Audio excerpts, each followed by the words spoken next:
Hello there, this is Yana Smakula for Papertree Ink, and thank you for joining me today. In this video, I will show you how to stamp clean and modern-looking Christmas cards that are easy to mass produce and are mail-friendly, and of course, do not take long to make. Sometimes I get carried away and come up with these complex handmade card ideas that look great, but often are hard to make. So for today's video, I decided to make something simple and easy to copy. And I'd like to encourage you to pull out your stamps and inks and play a little bit, create identical or similar cards.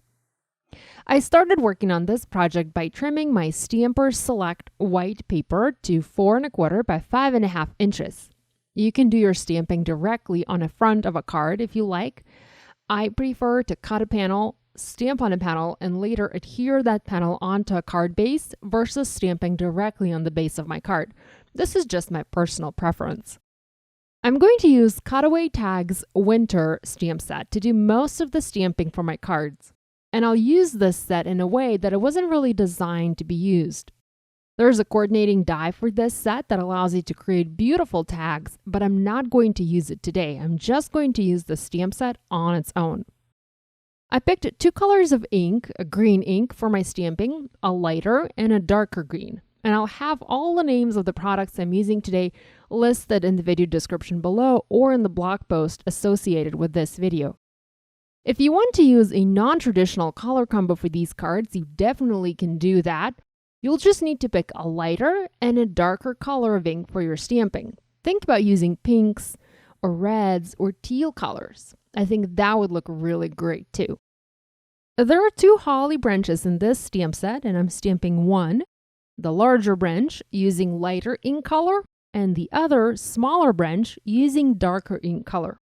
The reason I picked lighter green for the larger branch is because I want my card to have more of a light green color versus having more of a dark green.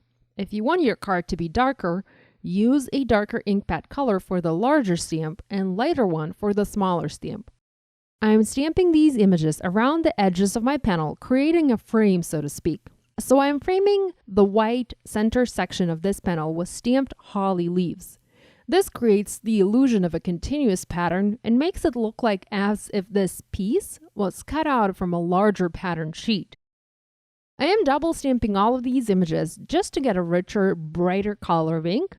These images are not too detailed, so I have no problem double stamping them using a clear block. So I'm just eyeballing the placement.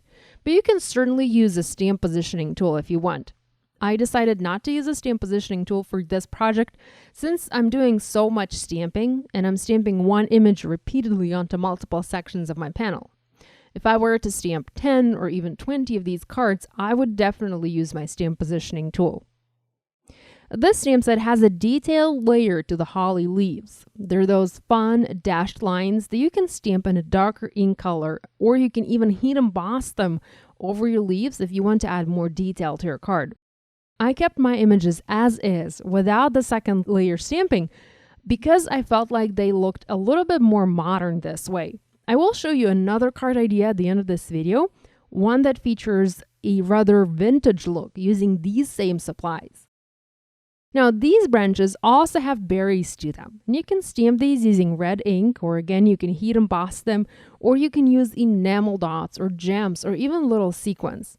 I'm not going to stamp these berries as I know I'll use my Nuvo drops in red color and will add dimensional berries onto the card. So really, there's no need to do any stamping. I also need to create a sentiment for my project. I'm using poppy red cardstock for this. It will go nicely together with the green colors that I used for my stamping. And I'm going to heat emboss a frame that will house a sentiment. I'm first stamping this fun frame from the Gathered Garden stamp set. I'm stamping it in clear embossing ink, and I've already prepped my paper with an anti-static powder tool to ensure I'll have a nice and clean embossed image. And next, I'm going to add a sentiment. I'm not heat embossing my frame just yet. I'll heat emboss everything at once to minimize the amount of warping on my paper from all the heat.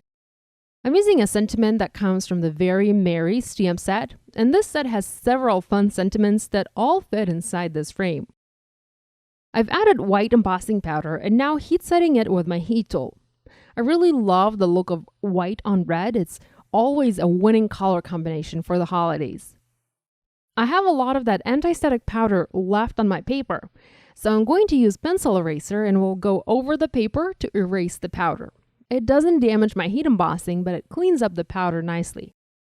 Now I just need to use a coordinating die and cut this frame out in my Platinum die cutting machine.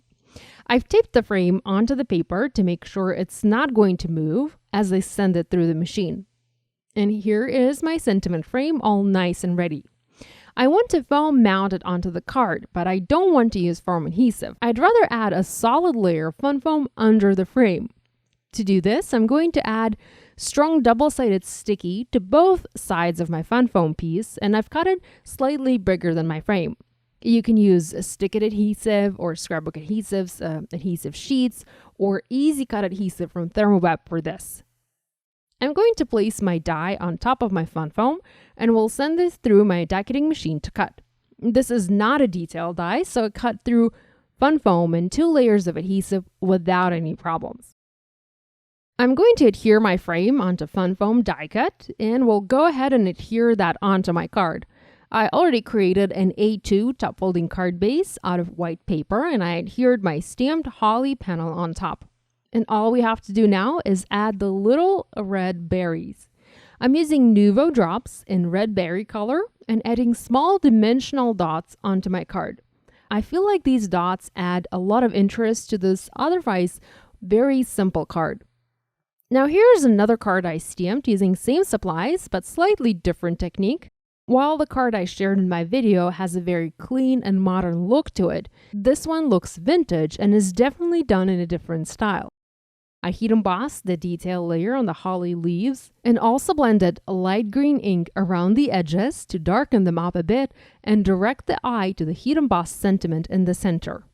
I personally love the clean and modern design better, but I know a lot of you love the vintage look as well. Let me know in the comments which card you like best.